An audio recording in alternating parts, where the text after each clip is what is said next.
कुछ ही समय पहले प्रधानमंत्री जो हैं एनडीए की बैठक हुई, उनको सब मान्य नेता यूनानिमसली उनको नेता मान लिया गया और चंद्रबाबू नायडू, नीतीश कुमार, शिवसेना, शिंदे ग्रुप जो है उन्होंने भी इस मीटिंग को अटेंड किया। प्राइम मिनिस्टर ने कहा अगर एनडीए एक साइड है एस्पिरेशन रिजॉल्व करने के लिए भारत की, एनडीए का मतलब है नया new India, developed India, aspirational India.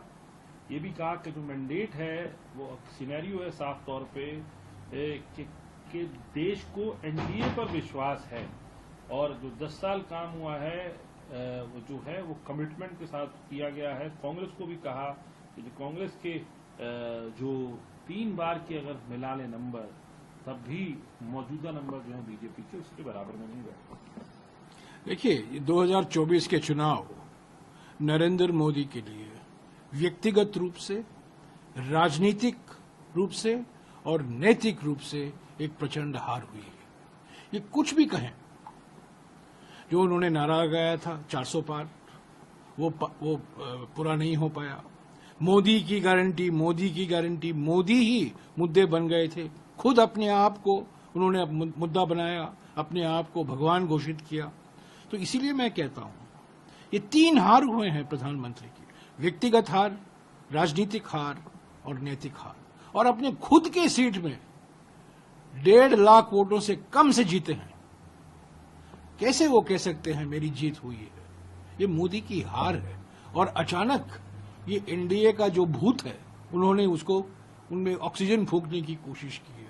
इसीलिए मैं कहता हूं, ये प्रधानमंत्री नहीं है, ये 1/3 प्रधानमंत्री हैं। नरेंद्र, नायडू और नीतीश 1/3 प्रधानमंत्री हैं। ये जनादेश इनको नहीं मिला है। जनादेश इनके खिलाफ गया है, प्रचंड जनादेश है इनके खिलाफ। सीट जीते होंगे, वोट जीते होंगे, सांसद जीते होंगे, पर इकबाल उन्होंने नहीं जीता।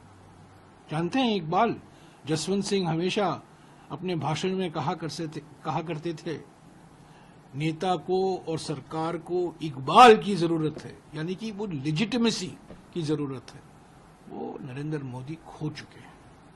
और वो कुछ भी कहें, वो 1/3 प्रधानमंत्री के रूप में आज वो उन्होंने दावा किया है कि मैं सरकार बनाऊंगा। अरे, ये तो गठबंधन चला नहीं पाएंगे। इनका बंधन क्या है? ये डेमोक्रेसी में इनका कोई विश्वास नहीं है, डेमोकुर्सी में विश्वास है। और डेमोकुर्सी के साथ वो बंधन जानते हैं, जनबंधन नहीं जानते हैं, गठबंधन नहीं जानते हैं, दलों का बंधन नहीं जानते हैं। और एक बात याद रखिए, बीजेपी के सांसदों ने अब तक समिति बुलाई नहीं गई है, बीजेपी सांसद ने इनको नेता नहीं चुना है। वो उन पर बाईपास सर्जरी कर दिया और सीधे एनडीए के सांसद इनको चुने नेता। बीजेपी की पार्टी की बैठक होनी चाहिए, वहां ये चुनकर आए। हम लोग सब जानते हैं अंदरूनी मामला क्या हो रहा है, कौन लोग नाराज हैं, कौन लोग नहीं चाहते हैं उनको, पर